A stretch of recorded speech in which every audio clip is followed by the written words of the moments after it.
Ini adalah video amatir dugaan kecurangan surat suara pemilu legislatif dan presiden 2024 di wilayah daerah pemilihan luar negeri, tepatnya di Malaysia. Video ini sudah lalu lalang di media sosial sejak beberapa hari terakhir. Video serupa juga dijadikan TKN Prabowo Gibran sebagai temuan bukti dugaan kecurangan surat suara di Malaysia. Atas dugaan ini, TKN Prabowo Gibran sudah melaporkan ke Bawaslu. Wakil Ketua TKN Prabowo Gibran Habibur Rahman menyampaikan hasil temuan dugaan ribuan surat suara yang sudah dicoblos secara ilegal di Malaysia untuk caleg dan paslon di pilpres tertentu.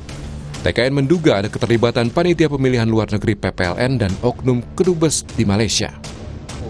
Terkait informasi yang menurut kami cukup meyakinkan, yaitu dugaan kecurangan yang sangat-sangat kasat mata terjadi di luar negeri, ya, di Malaysia, ya, di TPSL, tempat pemilihan luar negeri TPSLN luar negeri di Malaysia. Jadi kami mendapat informasi, ya, yang amat dapat dipercaya bahwa soal dugaan adanya aktivitas pencoblosan sejumlah sekitar ribuan surat suara secara ilegal untuk pemilih luar negeri di Malaysia. Informasi tersebut disertai dengan bukti foto dan video. Sementara itu, Tim Pemenangan Nasional Ganjar Mahfud meminta seluruh pihak tidak cepat menyimpulkan atas dugaan kecurangan pemilu di Malaysia. TPN menyerahkan temuan ini ke Bawaslu dan mengingatkan jangan sampai ada rekayasa. Lihat kembali, ya, saya mendengarnya kami melakukan itu semuanya, tadi balik-balik lagi bahwa tadi ini kan kita ini jangan sampai ada dusta di antara kita, jangan sampai juga ada rekayasa dilakukan. Jadi harapan kami ya nanti kita lihat bagaimana apa yang telah terjadi. Tapi balik lagi kami berpegangan terhadap bahwa tadi kita ingin memastikan demokrasi ini berjalan dengan baik. Bawaslu sudah turun tangan dan meminta PPLN mencari informasi soal dugaan surat suara tercoblos. Bawaslu turut meminta bantuan KBRI Malaysia lewat atas kepolisian untuk bekerja sama dengan otoritas tempat menggali sejumlah temuan. Saat ini Panwas Luar Negeri dalam pantauan langsung Bawaslu RI sedang melakukan upaya penelusuran. Upaya penelusuran adalah upaya aktif yang dilakukan Bawaslu untuk mencari informasi sebanyak-banyaknya sehingga sebuah dugaan peristiwa pelanggaran menjadi terang benderang. Sebelumnya, lembaga Migrant Care juga menemukan sejumlah kejanggalan DPT luar negeri, termasuk di Malaysia dan New York, Amerika Serikat. Temuan ini membuat Migrant Care melaporkan KPU ke Bawaslu. Migrant Care menemukan kejanggalan DPT luar negeri, mulai dari DPT ganda, salah alamat, hingga keterangan cuti dan pulang bagi pekerja migran di Johor Bahru, Malaysia. Tim Liputan, Kompas TV.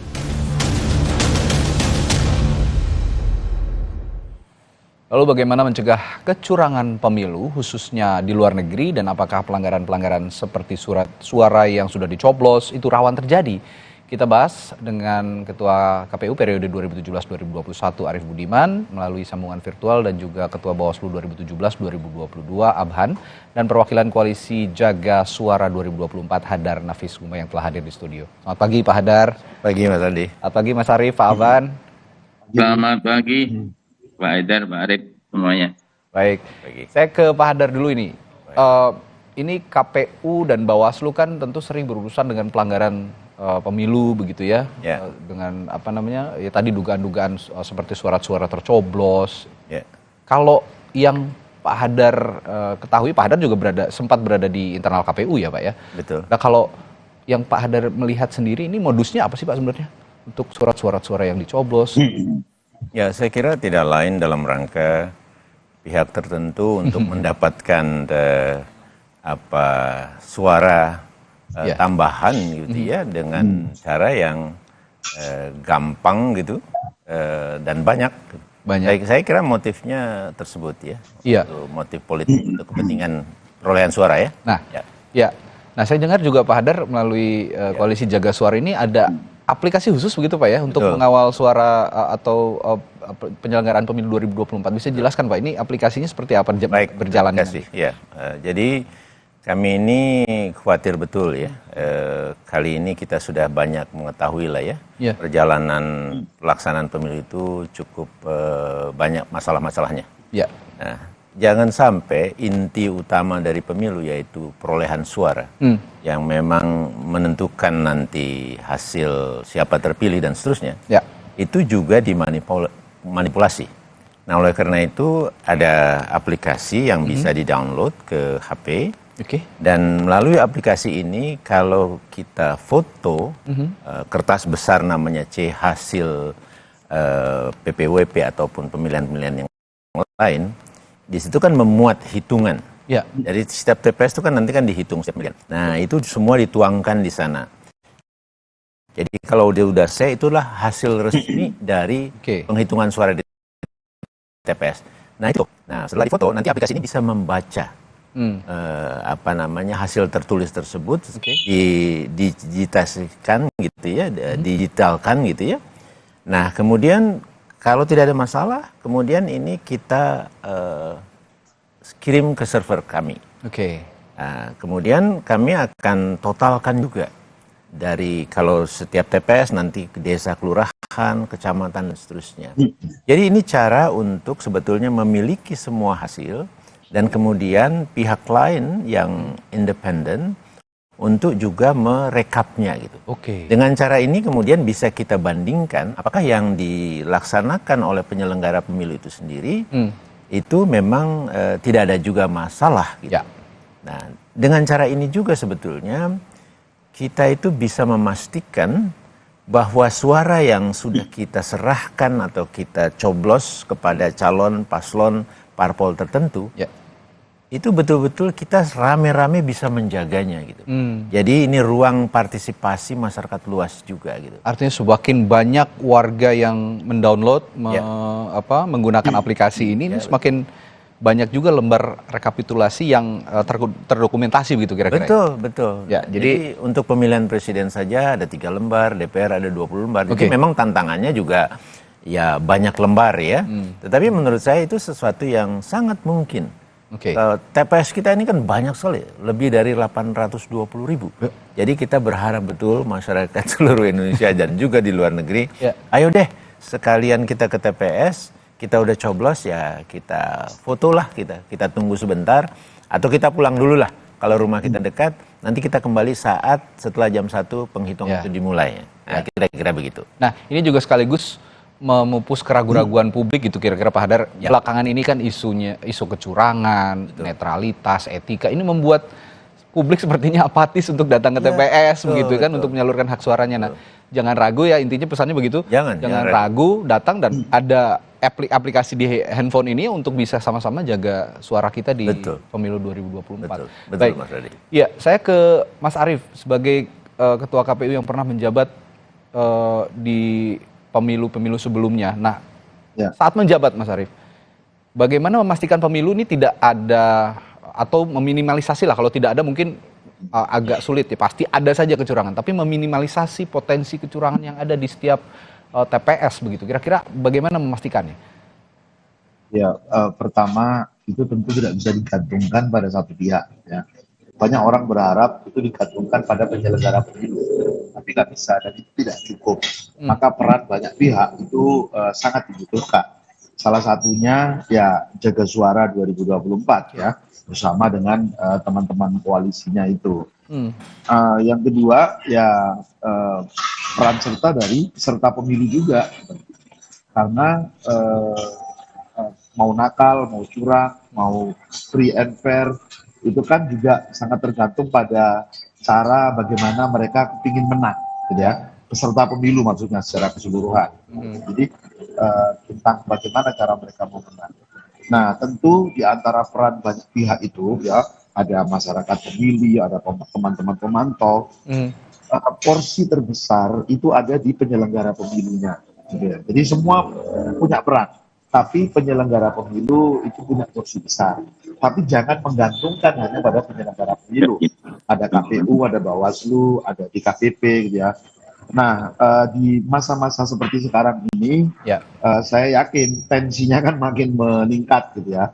Misalnya gambar-gambar yang ditampilkan tadi, ada coblosan segala macam. Tentu kita perlu melihat lebih detail, lebih spesifik. Teman-teman Bawaslu, saya pikir punya kewenangan untuk itu. dia akan datang ke tempat-tempat yang diduga terjadi peristiwa-peristiwa yang tidak semestinya tadi. Lalu mereka membuat kajian, lalu biasanya itu berkoordinasi dengan KPU. Ini kejadiannya seperti apa? Lalu kita bisa menyimpulkan tindakan apa yang harus kita lakukan. Tapi soal coblos-mencoblos, kita harus perhatikan betul dan detail. Ada beberapa cara untuk menggunakan hak pilih itu ya. Misalnya yang pertama, Anda datang ke TPS. Pemilih harus berhati-hati. Kalau menerima surat suara, lihat surat suaranya sudah tercoblos atau tidak. Kemudian yang kedua, melalui pos. Nah, kalau lihat gambar-gambar itu kan surat suara yang sudah dikirim melalui pos, kemudian dicoblos oleh pemilihnya sendiri. Nah, kita perlu lihat apakah itu memang hanya satu surat suara yang dia terima, lalu dia coblos sendiri, ataukah banyak surat suara yang dia terima, lalu dia coblosi semua. Itu perlu pemahaman yang detail. Nah, lalu yang ketiga, itu dulu kami menyebutnya Dropbox atau kotak suara keliling. Jadi ada tempat-tempat di mana pemilih itu berkumpul di satu tempat dalam jumlah banyak, tapi dia agak kesulitan kalau harus pergi ke tempat yang lain. Ya, itu biasanya di luar negeri ada begitu. Maka petugas pemilunya yang datang ke sana, gitu ya. Nah, perhatikan juga di situ ketika surat suara diberikan, mau menggunakan hak pilih, apakah sudah tercoblos atau tidak. Nah, kehati-hatian dari banyak pihak, tentu ini bagian dari cara untuk meminimalisir potensi terjadinya kecurangan itu. Ya, nah Mas Arief, tempo hari juga kita kan sempat berdiskusi ya sebenarnya dengan Pak Rahmat Bagja juga, dan saya juga mencoba untuk mengundang salah satu komisioner KPU yang sekarang sedang bertugas, begitu sedang menjabat, tapi sepertinya KPU masih menutup diri, dan saya masih ingat betul pada saat itu kita berdialog begitu ya, Pak Rahmat Bagja mengatakan akses untuk ke KPU saja dari Bawaslu sekarang agak sulit, apalagi kita masyarakat sipil biasa yang ingin juga menanyakan begitu. Nah, ini ketidakterbukaan KPU saat ini kalau Anda melihat, kalau di era Anda kan informasi, Anda waktu itu pernah mengatakan informasi akan terus mengalir kepada publik gitu ya, soal pencoblosan, tata cara pencoblosan, termasuk sosialisasi kepada pemilih. Apa yang Anda lihat dari tertutupnya KPU saat ini, Mas Arief? Ya, pertama saya menyadari betul bahwa dalam pemilu itu yang paling penting adalah menjaga kepercayaan publik. Nah, menjaga kepercayaan publik, salah satu faktor pentingnya adalah transparansi. Kalau Anda tidak transparan, maka kepercayaan publik terganggu. Mungkin bukan hanya terganggu, tapi juga bisa menurun gitu ya. Nah, jadi dulu saya selalu menjaga itu. Setiap tahapan saya minta bisa diakses publik dengan mudah. Nah, memang sekarang beberapa bisa diakses publik, beberapa mudah gitu ya, beberapa kurang lengkap informasinya gitu ya. Bahkan beberapa mungkin sudah tidak ada lagi. Dulu kami membuatnya. Misalnya begini, atau saya belum menemukan mungkin ya. Sekarang distribusi logistik sudah terjadi di mana-mana. Jumlahnya berapa, tepat sasaran atau tidak, kualitasnya bagaimana. Mestinya itu menjadi bagian juga yang diinformasikan kepada publik. Sehingga saya tahu misalnya, oh seluruh pemilih di luar negeri, ada beberapa kawan saya yang di luar negeri kontak saya, Mas kok jadinya saya masih begini dan sebenarnya gitu ya. Waduh, gimana ya saya menjawabnya, karena saya tidak mendapatkan informasi soal itu. Tidak mendapatkan informasi dengan mudah ya. Saya nggak tahu kalau saya harus datang bertanya langsung, mungkin bisa juga dapat informasi itu. Tetapi mestinya kan itu diberikan akses yang mudah dan bisa saya akses dari mana-mana, sehingga saya bisa bantu untuk juga menjelaskan kepada pihak-pihak itu. Ya, termasuk di pagi hari ini kami juga dari tim Sapa Indonesia Pagi terus berusaha untuk menghubungi komisioner KPU ya. Saya disclaimer dulu karena sebenarnya KPU yang bisa menundukkan perkara ini, ada dugaan-dugaan tertentu yang dicurigai publik, tapi hingga saat ini belum bersedia untuk memberikan keterangan gitu. Nah, saya akan ke Pak Abhan. Pak Abhan, kalau di era Anda pada saat Anda menjabat sebagai Ketua Bawaslu, jika melihat ada bantuan lah dari publik begitu seperti yang dilakukan Pak Hadar juga salah satunya untuk mengawal suara di pemilu 2024. Nah, apakah gerakan-gerakan seperti ini juga akan bisa membantu Bawaslu dalam melakukan pengawasan, Pak Abhan? Terima kasih. Jadi seperti tadi disampaikan Pak Hadar bahwa sebetulnya bahwa memang tanggung jawab teknis utama ada di penyelenggara, tetapi bahwa tentu Bawaslu sebagai bagian dari lembaga yang mengawasi proses tahapan pemilu ini akan sangat terbantu dengan baik, dengan maksimal ketika partisipasi masyarakat juga cukup tinggi. Saya kira misalnya jadi jaga suara, jaga pemilu dan pemantau lain yang ada di Indonesia maupun di internasional juga ya, ada ya pemantau internasional yang gabung misalnya. Karena bahwa untuk pemilu ini kan yang mengakreditasi Bawaslu. Jadi Bawaslu yang tahu jumlah sebenarnya lembaga pemantau itu ada berapa. Dan saya kira informasi apapun dari lembaga pemantau itu sangat penting ya. Memang di dalam ruang TPS itu memang yang ada di dalam itu hanya KPPS, pengawas TPS, kemudian saksi peserta pemilu ya.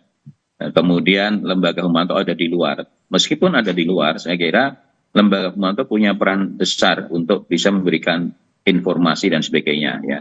Dan tanggung jawab pengawasan di dalam TPS waktu hari pemungutan misalnya memang menjadi tanggung jawab utama bagi jajaran Bawaslu, yaitu ada pengawas pemilu dan saksi gitu. Dan saksi kemudian pengawas TPS dan sebagainya ini saya kira harus punya kemampuan yang baik ya di dalam mengawasi tahapan pemungutan dan penghitungan suara, apalagi yang di luar negeri dan sebagainya itu. Jadi menurut saya bahwa zaman pemilu 2019 memang akses informasi juga terbuka, kemudian juga partisipasi masyarakat, partisipasi publik, lembaga pemantau juga cukup banyak ya. Jadi tentu harus berkolaborasi antara penyelenggara pemilu dengan pemantau maupun bentuk-bentuk partisipasi dari publik. Saya kira itu yang diperlukan untuk mengawal pemilu ini bisa luber dan jurdil. Ya sebenarnya individu-individu seperti Pak Hadar ini harusnya diberikan apresiasi lebih begitu oleh KPU dan Bawaslu sekarang, karena jarang sekali orang yang willingly untuk berjuang untuk sama-sama menjaga kualitas demokrasi di Indonesia begitu. Nah, Mas Rida, itu Pak Hadar itu oleh negara diberi apresiasi sangat tinggi ya, karena perannya dalam kehidupan demokrasi kita. Pak Hadar ini salah satu dari 3 orang yang mendapatkan bintang pahlawan demokrasi ya Pak Hadar. Ya, saya juga sepakat kalau Pak Hadar harus diberikan apresiasi lebih. Iya betul. Pak Hadar, kalau dari pemilu-pemilu sebelumnya, ini Pak Hadar juga sempat di KPU begitu. Kan kalau sebelumnya itu pemilunya nggak serentak gitu Pak Hadar ya. Ini walaupun 2019 kemarin sudah. Sudah ya. Nah ini yang sebelumnya. Nah sekarang 2019, 2024 ini serentak. Sepertinya kita juga akan pengen tahu gitu. Sebenarnya yang bermain di balik kecurangan-kecurangan ini individunya siapa sih? Apakah politisinya atau kandidatnya langsung atau siapa sebenarnya? Saya kira cukup banyak pihak ya. Karena memang ragam pelanggarannya pun juga cukup banyak gitu ya. Yang jelas ya kalau yang di ground di lapangan itu ya tentu para pihak-pihak yang memang dibiayai, memang direncanakan untuk melakukan itu, untuk melaksanakannya. Dan itu masif ya Pak? Ya. Saya kira memang ini permasalahan di pemilu kita. Misalnya tentang politik uang ya, itu memang banyak ya terjadi gitu. Atau kemudian berusaha mengintimidasi, mempengaruhi, menekan, menakut-nakuti untuk memilih calon tertentu dan seterusnya. Itu cukup banyak ya. Nah memang dengan keserempakan ini jadi semuanya berlangsung di kurang lebih waktu yang sama kan. Jadi ya semua kepentingan yang untuk pemilihan presidennya, yang untuk pemilihan calonnya dan seterusnya, partainya dan jadi itu semua cukup banyak terjadi. Nah, saya ingin sampaikan di sini Mas Radi ya. Kali ini ada gambaran atau fenomena yang agak berbeda. Dugaan kecurangan itu justru datang dari penyelenggaranya. Wah, ini kali bahaya. Nah ini iya betul Mas. Saya bisa tunjukkan dan sebenarnya di media itu sudah bisa kita ikuti. Misalnya saja ya, pertama pada putusan Mahkamah Konstitusi untuk menata dapil. Jadi di awal tahapan waktu itu ada putusan Mahkamah Konstitusi wewenang penataan dapil dikembalikan kepada KPU. KPU diminta untuk menata. Sudah disiapkan, KPU mengundang para ahli. Tapi begitu mereka konsultasi, kepada DPR mengatakan tidak usah ditata, tetapkan saja. Nah, jadi di sini KPU-nya berperan sebetulnya tidak punya kemandirian sehingga hal yang sebetulnya diperintahkan untuk ditata tidak dilakukan. Itu yang pertama. Yang kedua, ini yang menurut saya sangat parah. Pada verifikasi faktual partai politik peserta pemilu. Partai politik itu sebetulnya banyak yang tidak cukup memenuhi syarat. Tetapi KPU itu membantu menjadikan mereka memenuhi syarat dengan cara merubah hasil verifikasi. Ini kan persoalan, Mas. Sangat persoalan. Nah, kemudian jadi itu entah bagaimana, pokoknya data yang saya dapatkan itu ada permintaan tekanan untuk dilakukan, dirubah. Ini udah kami proses, tetapi hasilnya ya saya punya kesan saling dilindungi. Nah, jalan terus. Kemudian ingat, pencalonan perempuan itu kan sudah diatur sangat jelas. Verifikasi calon-calon itu sekurang-kurangnya di undang-undang sudah dikatakan 30% jumlah perempuan itu paling sedikit ada di setiap daftar calon, di setiap dapil yang diajukan setiap partai politik. Tetapi peraturan KPU dirubah sehingga penghitungannya itu sangat mungkin ada yang kurang 30% itu bisa ditetapkan sebagai DCT gitu. Dan ini terjadi padahal kami sudah ingatkan, bahkan kami ke Mahkamah Agung. Mahkamah Agung sudah mengatakan peraturan itu salah. Kemudian kami juga sudah ke Bawaslu juga keluar keputusan harus diperbaiki. Tapi KPU tidak jalan terus. Tidak diindahkan. Ya, jadi pertama kali di pemilu kita selama ini, di masa yang seharusnya semakin baik kondisi pemilu dan demokrasi kita, hak pencalonan konstitusional dari lebih 8 ribuan perempuan itu hilang karena pengaturan seperti ini. Jadi menurut saya ini persoalan-persoalan pemilu kita kali ini itu menonjol sekali dari penyelenggaranya sendiri. Nah, ini yang dikhawatirkan justru bukan dari kandidat tapi dari penyelenggara, bagaimana kita mau percaya begitu ya. Betul. Tapi ya inilah, kalau kita tidak percaya dan akhirnya apatis juga tidak baik begitu untuk tentu. Kualitas demokrasi dan kehidupan demokrasi kita. Betul. Karena pemilu bagaimanapun ya memilih orang untuk masa depan kita. Ya, dan harus dilaksanakan itu 5 tahun sekali gitu. Tetapi kan kita harus juga mendapatkan pemilu yang jujur adil, yang tidak membeda-bedakan di antara pasangan calon dan juga atau calon-calon lainnya, dan juga kita sebagai pemilih itu diberikan ruang untuk bisa secara bebas menentukan, punya informasi yang banyak. Sekarang ada calon-calon dari partai politik tertentu yang tidak mau membuka daftar riwayat hidupnya, dan KPU mengikuti keinginan padahal tugasnya KPU untuk verifikasi tentu dan membuka data ini kepada publik, melayani publik. Warga pemilih itu punya hak untuk mengetahui. Masa kita tidak bisa? Jadi ini tugasnya KPU sebetulnya juga. Jadi persoalan ini cukup banyak, Mas Andi. Ini datang dari penyelenggara ya? Datang dari penyelenggara. Dan yang mengatakan pernah menjadi penyelenggara. Jadi tahu betul. Saya tidak ada pilihan. Saya harus sampaikan betul. Karena ini saya penting. Setuju karena publik harus tahu kalau memang penyelenggaranya sudah bermasalah, ya bagaimana kita mau menjaga kualitas demokrasi yang baik begitu ya ke depannya. Dan nasib bangsa ini ditentukan juga salah satunya oleh penyelenggara pemilu begitu, karena bisa mencederai ranah demokrasi, pesta demokrasi. Nah, saya akan tanyakan juga ke Mas Arief nih jadinya, kalau Pak Hadar mengatakan seperti ini. Mas Arief pernah jadi ketua KPU begitu. Saya yakin juga KPU sekarang mungkin ada godaan-godaan untuk melakukan penyalahgunaan wewenang lah kalau boleh dikatakan begitu sebagai penyelenggara pemilu.